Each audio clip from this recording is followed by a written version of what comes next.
Bonjour, bienvenue sur le plateau de l'émission Regard sur le monde, où nous recevons pour la première fois M. Raoul Dagba, président de l'Observatoire panafricain pour la démocratie. Monsieur Dagba, bonjour. Bonjour. Et merci beaucoup de nous avoir permis de faire cette émission dans votre résidence. Tout le plaisir pour moi. Aujourd'hui, nous allons parler de l'actualité dans l'Afrique et aussi dans le monde. Alors, sans plus tarder, j'aimerais avoir votre point de vue sur la situation actuelle au Burundi qui prévaut quand même depuis le mois d'avril. Une situation vraiment difficultueuse et apparemment désespérante parce que le président Nkurunziza qui a signé l'accord d'Arusha et qui dans le temps se prévalait en tant que président de la République et qui a tous les pouvoirs et qui dans le temps on croyait respecter ces accords, aujourd'hui se trouve dans une situation vraiment qu'on ne peut pas comprendre et c'est vraiment triste pour l'Afrique. C'est triste parce que la Constitution est le noyau de la République. Et si un président de la République ne peut pas respecter la Constitution de son pays, c'est vraiment aberrant et complètement notoire. Je ne peux pas, et personne ne peut accepter qu'un président de la République qui aime son peuple, qui aime son pays, puisse aujourd'hui voir ces morts en face de nous et ces répressions militaires. C'est triste pour l'Afrique, c'est triste pour l'Afrique parce que le président de la République, la fonction de président de la République devient une fonction éternelle. Et le président de la République se prend pour le Dieu du ciel et de la terre. Le président de la République qui doit être normalement un serviteur du peuple, devient aujourd'hui un tyran, un dictateur, et qui, au vu de toutes les lois de la République, au vu de toutes les lois qui régissent la fonction du président de la République, devient je ne sais même pas de quel mot je vais le qualifier. Mais tout ce que moi je sais, c'est dire que la fonction de président de la République, quel que soit le titre de la fonction du président de la République, est le dernier manœuvre. Même le dernier manœuvre, il faut que le président de la République sache que le droit est commun pour tout le monde. Le président de la République ne peut pas se prendre comme le régisseur ou bien de prétendre qu'il est au-dessus de la loi. C'est vraiment triste et malheureux pour ce qui se passe, mais je suis persuadé qu'actuellement, la communauté internationale fait ce qu'il peut. J'apprenais qu'on a envoyé même sur le terrain les sages de l'UA, à sa tête l'ancien premier ministre togolais, M. Edem Kodjo. Je pense, je suis sûr qu'ils trouveront une solution à ce problème-là. Toujours des élections. Au Togo, nous avons eu des élections présidentielles le 28 avril et les résultats ont donné pour gagnant M. Gnassingbé.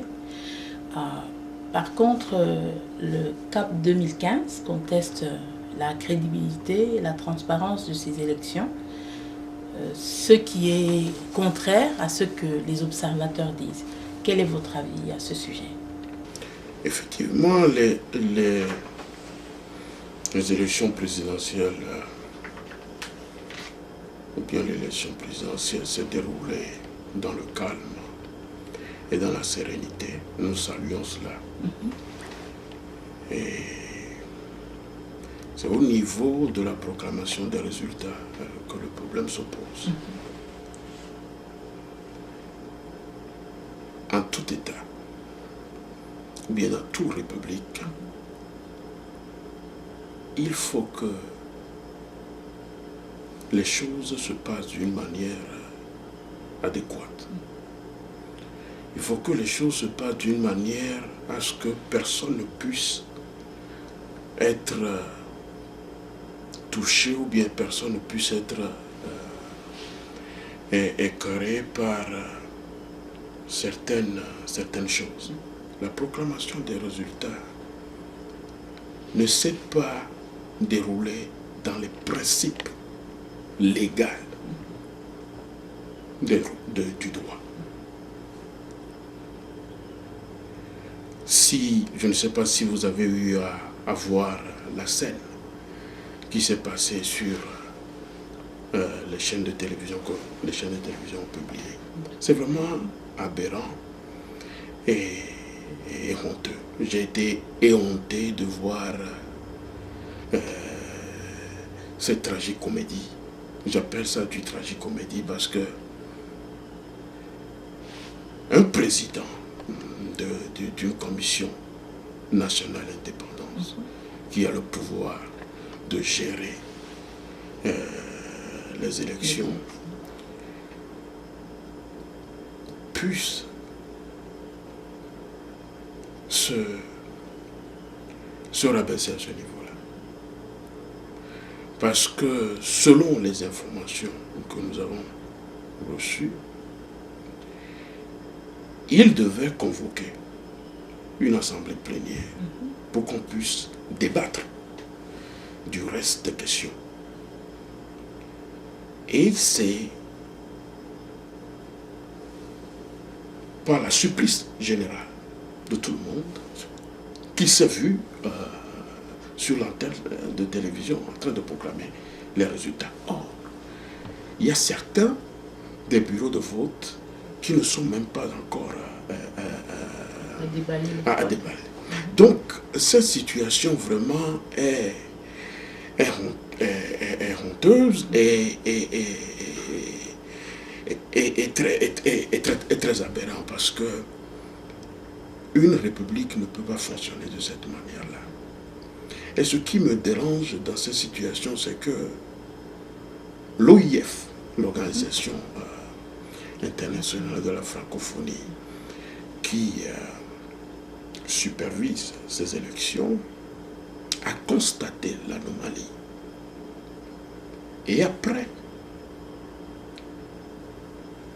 le gouvernement a reçu une félicitation de la part du secrétaire général de l'OIF, ce qui est vraiment absurde. Absurde parce qu'on ne peut pas accepter dans cette situation de flou féliciter quelqu'un. C'est dommage pour l'Afrique, c'est dommage pour le Togo, parce qu'à chaque fois qu'on doit organiser des élections dans ce pays, on traverse surtout des situations de cette manière-là. Et je pense que nous devons y réfléchir là-dessus. Nous sommes en train actuellement de faire du lobbying pour qu'on trouve une solution à ce problème-là.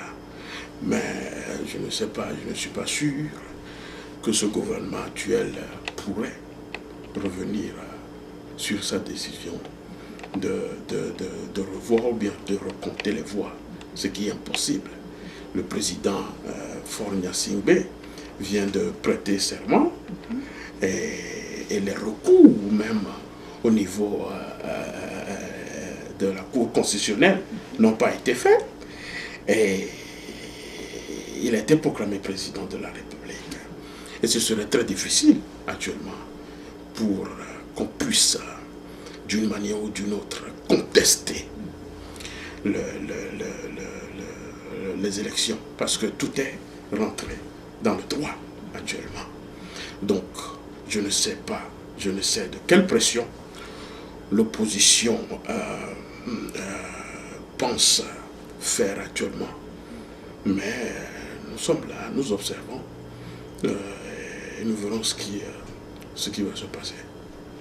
Comme vous venez de l'évoquer, les élections en Afrique passent toujours par des étapes difficiles. D'après vous, comment expliquez-vous cela? Et oui, effectivement, nous avons ce problème d'élection en Afrique. Et c'est vraiment triste. C'est triste parce que nos chefs d'État qui ont été élus pour diriger leur pays ne prennent pas en considération la loi fondamentale qui régit une république. Et je puis vous dire que c'est une situation qui est assez difficile à dire, parce que quand vous analysez bien le problème de l'Afrique, ce que moi je pense, ça c'est de mon propre avis. Les chefs d'État pensent qu'après la fonction de président de la République, ils ne peuvent plus rien faire. Leurs honneurs seront à terre.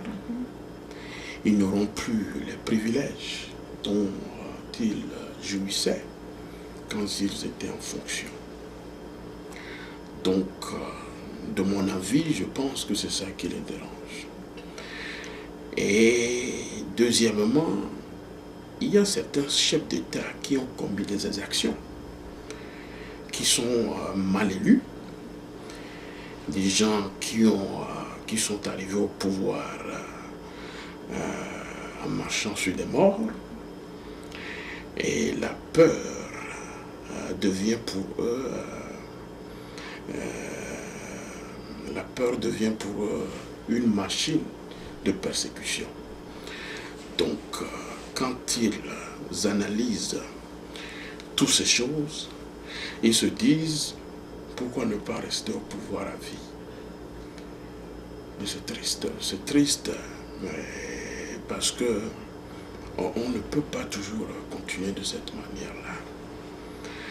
Et ce que je pense aussi, c'est que si les États africains pouvaient faire en sorte qu'il y a un statut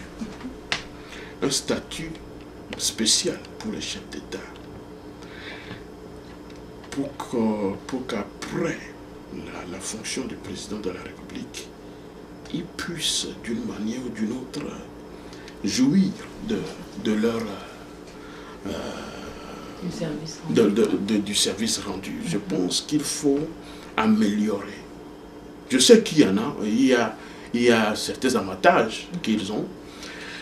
Je pense que si on pouvait améliorer leur statut pour leur donner plus de garanties et pour leur donner plus de privilèges, je suis persuadé que les choses iront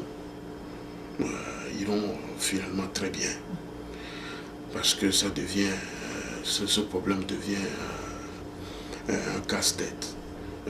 Une casse-tête plutôt pour le peuple africain. Merci beaucoup, M. Dagba. Toujours parlant des élections présidentielles. Vous savez que bientôt, nous allons avoir des élections en Côte d'Ivoire. Qu'en pensez-vous encore? Oui, effectivement, nous attendons les résultats, les élections présidentielles en Côte d'Ivoire. Mais je puis vous dire que ces élections,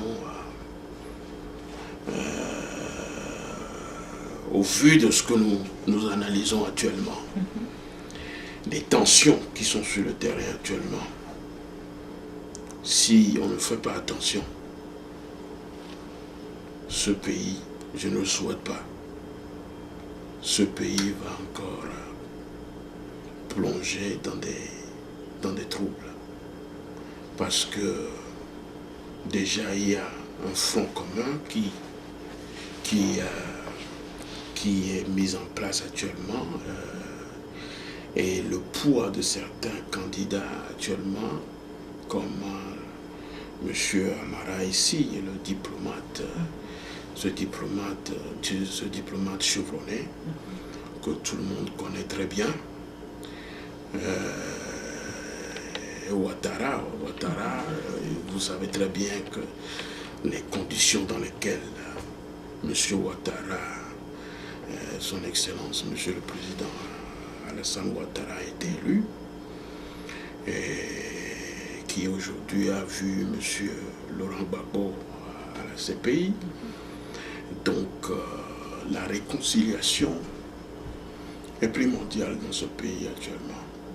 Si la réconciliation n'a pas été bien faite dans ce pays, je doute que ces élections à venir causeraient encore de troubles, ce que nous ne souhaitons pas.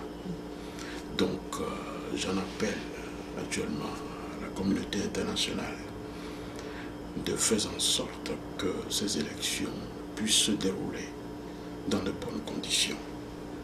Parce que actuellement je sais que tout le monde,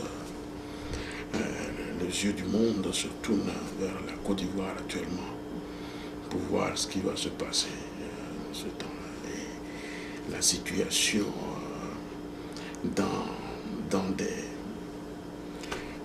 dans certains départements de la Côte d'Ivoire actuellement sont un peu dérangeants. La sécurité n'est pas tellement garantie. À chaque fois, il y a des tueries, à chaque fois, il y a des exactions qui se passent. Donc, si le gouvernement ne fait pas, ne joue pas son jeu actuellement pour que cette situation-là trouve une solution définitive, je crains fort que les élections à venir seront très difficiles.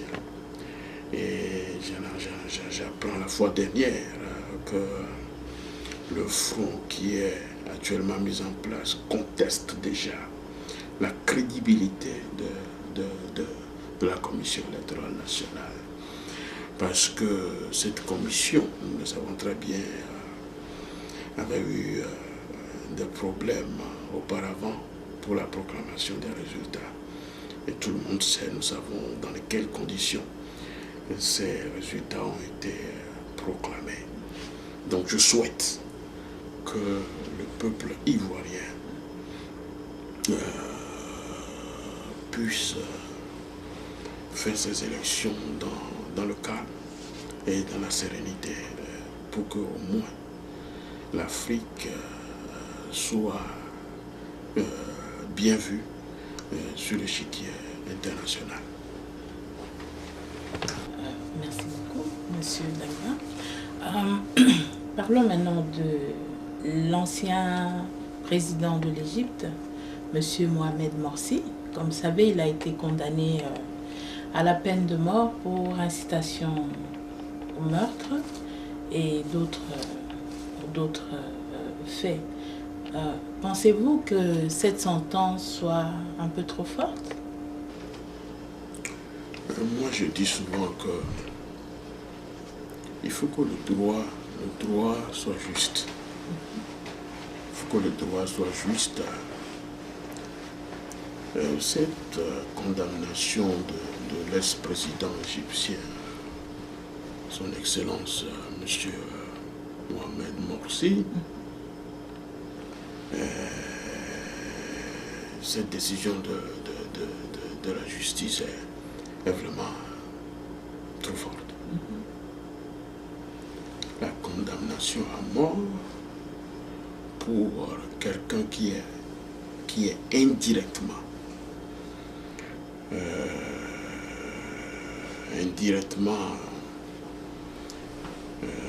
comment dirais-je, impliqué dans ces troubles,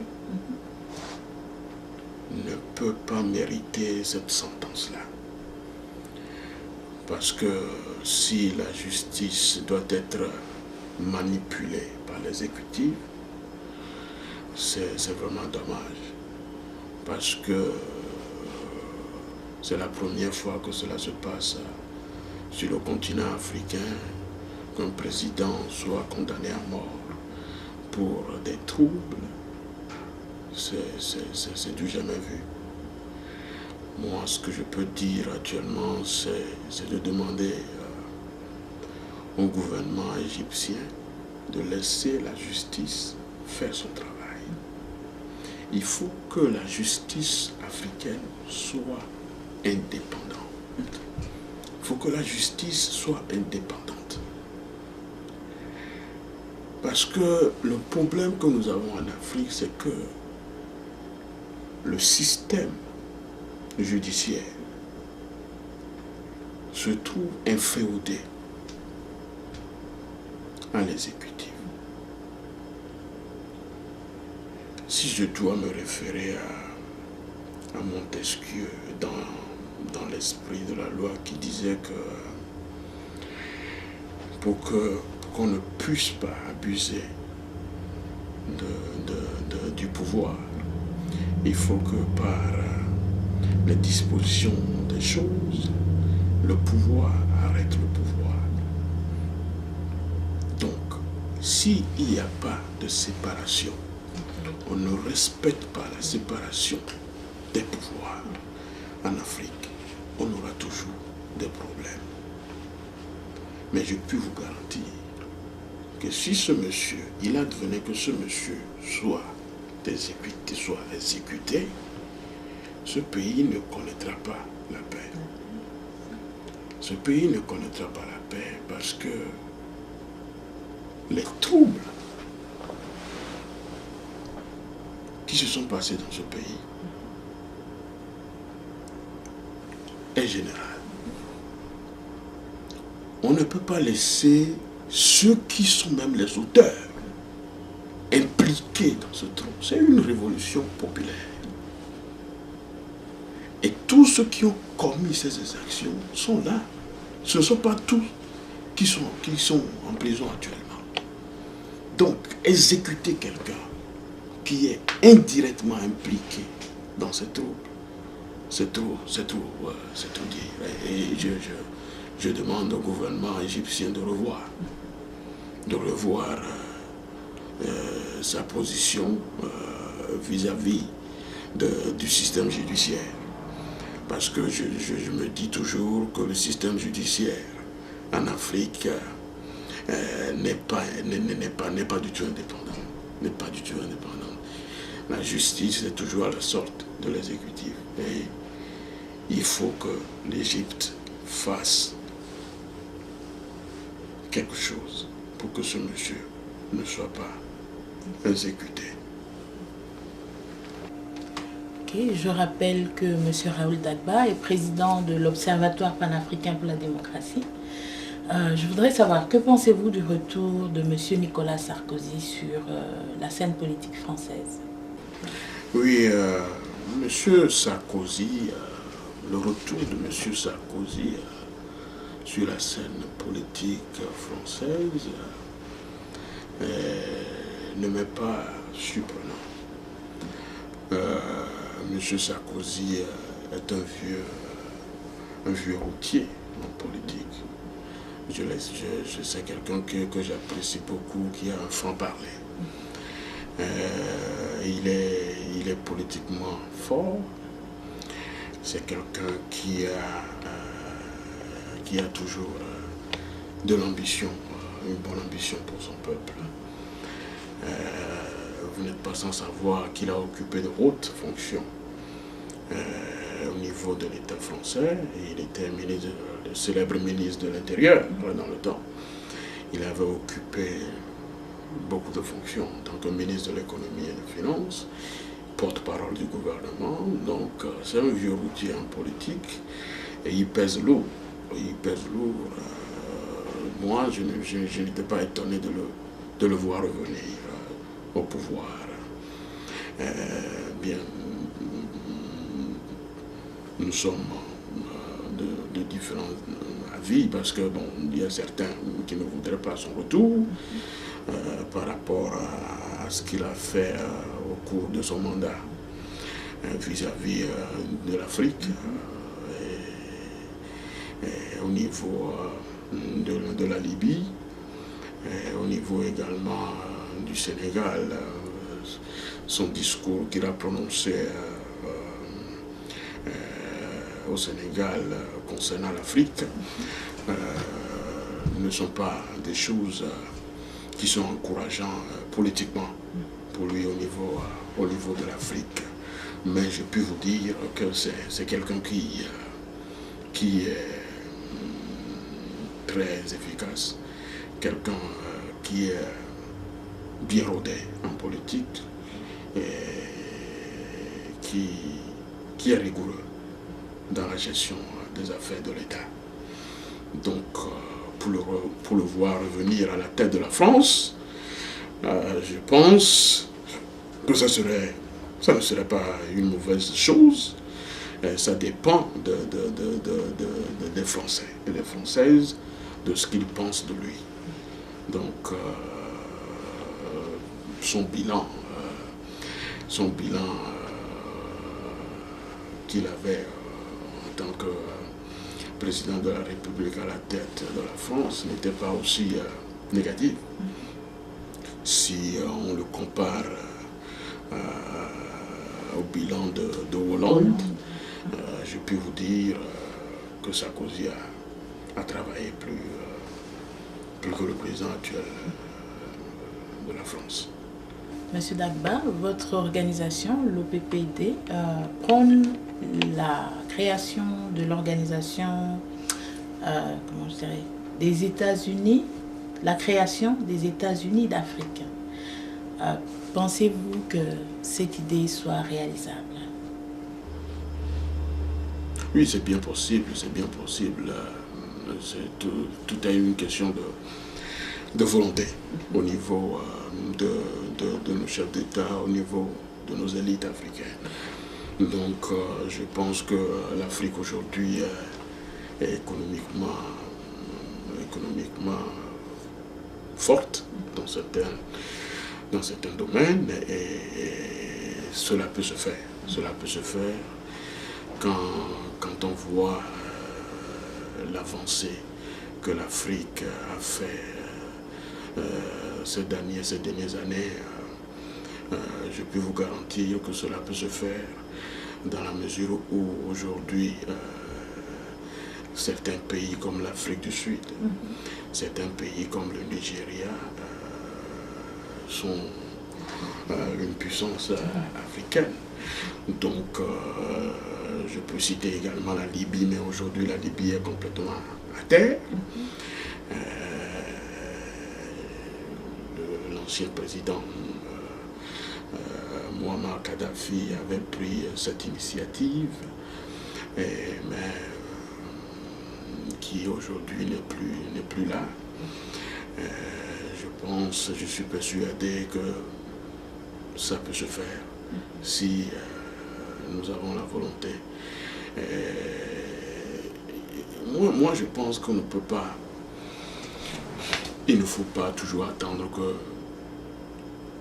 qu'un jour tous les peuples, tous les États africains vont décider, ok, nous allons aujourd'hui créer les États-Unis d'Afrique. Non. Je pense que certains États doivent commencer. Nous avons des organisations au niveau de l'Afrique centrale, nous avons des organisations au niveau de l'Afrique de l'Ouest. Donc, si certains États, 3, 4, commencent à se fédérer, les autres suivront après. Je vais vous donner un exemple. L'Afrique n'est pas pauvre.